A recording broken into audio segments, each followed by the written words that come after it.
Hi Virgo, this is Jav. Welcome po sa ating channel. By the way Virgo, this is timeless reading. Gamitin ang reading na ito bilang gabay lamang kung naka-resonate kayo, comment down. Tandaan, ito ay general reading po. Kunin nyo lang po kung ano naka-resonate sa iyo.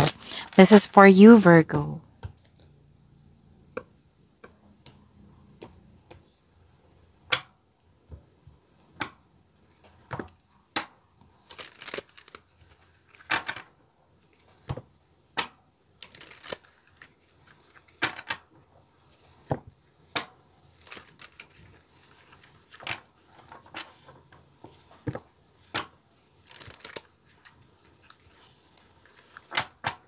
Para po ito sa iyo Virgo.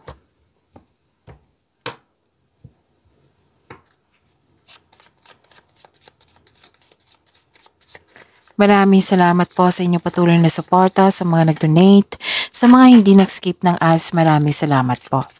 Sa mga hindi pa nag-subscribe, subscribe na po kayo at click bell notification para malaman nyo na may bago tayong video. Para sa mga gustong magpa-reading, comment po kayo ng personal reading.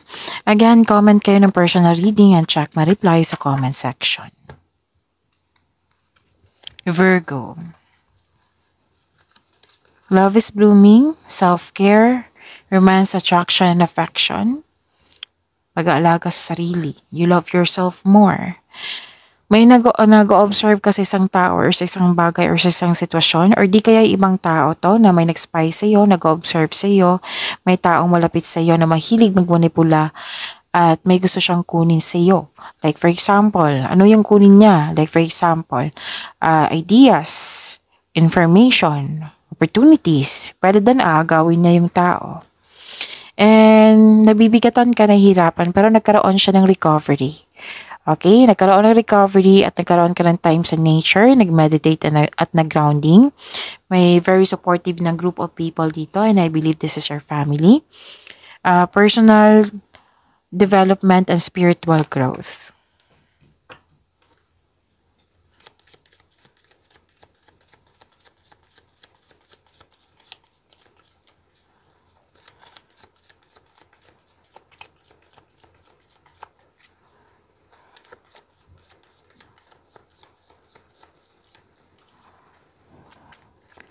Energy po ni Virgo.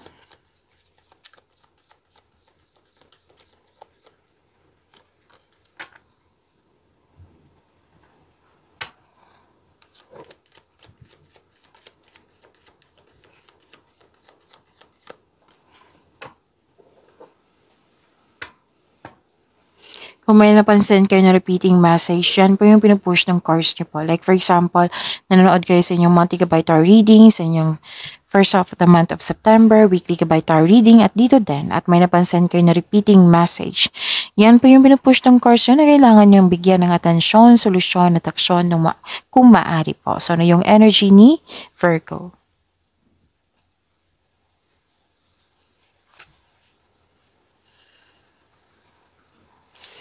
Dalawang card po nagsabi dito na may ending with new beginning. Oo, may natapos at may bagong simula. Pagtatapos sa isang mapait na sinapit, nagaganap ang pagbabago po kung ikaw ay mismo ay tanggap ang pagtatapos na ito.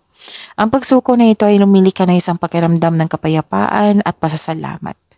Mawawala na yung blockages, mga hadlang, may parating na biyaya po. Ang ganda ng pagbabago na ito, new beginning na ito, may parating na biyaya na magbibigay daan ng mas maunlad na panahon. Yung paulit-ulit na lang nangyari, nabigyan na ng solusyon, sagot, pero din may pagtatapos or tumiwalag ka, may separation or closure. Oo.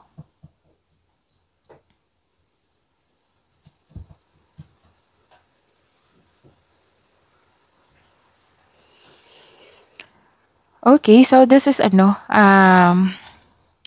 this is a leap of faith.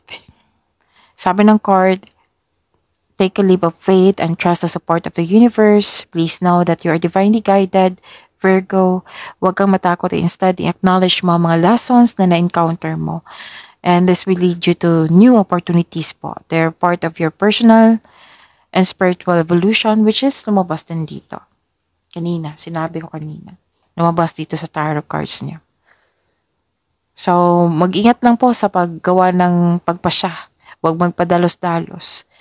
Oo, mag-create kayo ng konkretong plano at makinig din kayo sa intuition.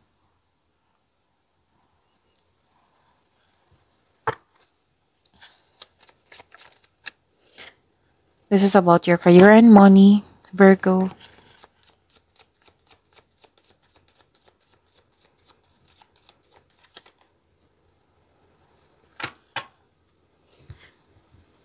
You felt trapped? Para kang nakakulong, nagkaroon ng restriction. Oo. Sabi ng card, ikaw lang yung makakawala dyan. Set yourself free. Oo. Basta may willingness lang po. Pwedeng ayaw mo na magtrabaho, nawalan ka ng pag-asa. Pero then, natatakot ka mag-decide na ayaw mong umalis sa posisyon mo. Kasi ayaw mo magkamali sa iklaro ko lang, ayusin ko lang. Kasi may nakita kong offer or di kaya offer na gumagawa ka ng desisyon dito eh. So, natagalan ka sa paggawa ng desisyon kasi ayaw mo magkamali. Or nahihirapan kang lumabas sa comfort zone mo or sa posisyon mo. Natatakot kang umalis sa posisyon mo. So, may nakita rin ako ditong kapos sa kaperahan. So, kung ano man yung bigat ng nararamdaman mo dito, may recovery, which is lumabas naman dito. Huwag kayong mag-alala. This card tells you na humingi kayo ng guide kay God para mapalaya mo yung sarili mo sa takot na nararamdaman mo. Okay?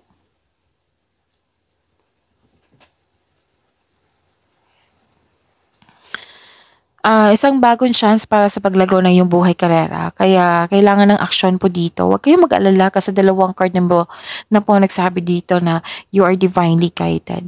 Pwedeng papasok ka sa isang kasosyo, sa negosyo, or may magbigay ng puhunan sa iyo upang tulungan ka na palakihin ang iyong mga ideas at dalhin ang iyong mga plano sa susunod na antas.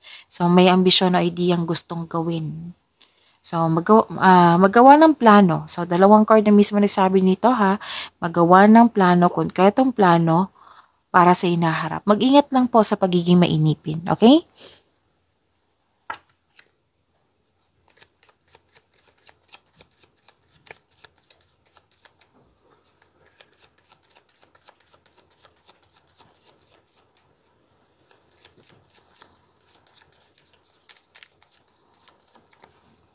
Love life, self-love, partnership, and romance ni Virgo.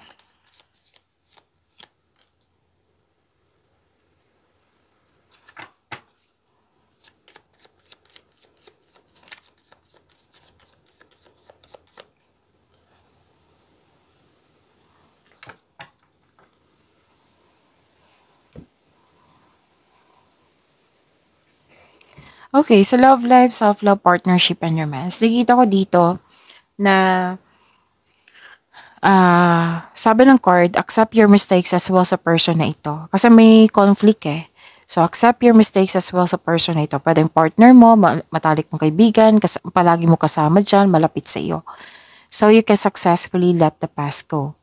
Maaari din magpakita yung dating close sa iyo, malapit sa iyo, na nagkaroon ka ng loss of connection, maaring babalik siya para humingi ng closure or tawad.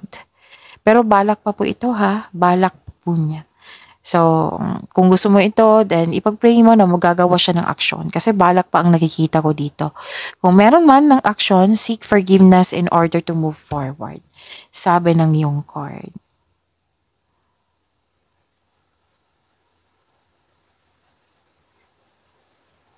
Okay. May nakita kasi ako dito mahilig magmanipula or di kaya umiwas na kayo sa mahilig magmanipula. Kasi may nakita ko dito mapanlin lang o deception po. Pwede yung nagkaroon ng argument, conflict. At may advice din ng card nyo dito, lalo na sa self-deception. Oo, na wag po daw kayo mag-create ng isang situation na hindi pa nangyari or mag-iisip ng hindi tama, negativity. Basta sikapin yung wag nyong saktan yung sarili nyo. Kasi sa pag-create mo nito masasaktan ka. So, wag nyong hayaan na masaktan yung sarili nyo. Kumbaga. Okay? So, mag-ingat po daw kayo sa taong manloloko, mapanin lang, nagbabackstab, mga sinungaling. may taong hindi nagbigay ng halaga sa'yo, yan, mag-ingat mo daw kayo sa kanya. Okay? So, pag-imanin niyo po yung blessings na binigay sa inyo, Virgo. See you tomorrow. Maraming salamat.